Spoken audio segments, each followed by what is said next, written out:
Welcome to Luca and Miguel. Enjoy the video. You start by preparing hardware and software so the update runs cleanly. Plug the XIM into your PC, open XIM Manager, and verify the model and firmware shown. This matters because mismatched files brick devices.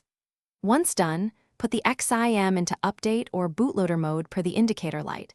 This tells the app you're ready. Make sure your USB cable is data capable, not just charging, and close other device managers to avoid conflicts before you press update. Begin the update by selecting the correct firmware in XIM Manager.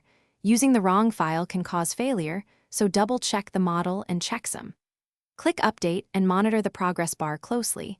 This process writes low-level code, so interruptions are the main risk.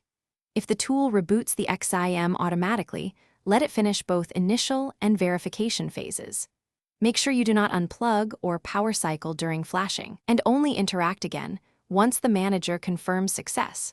After a successful flash, reconnect controllers and restore your saved profile or quickly recalibrate inputs because firmware can reset mappings.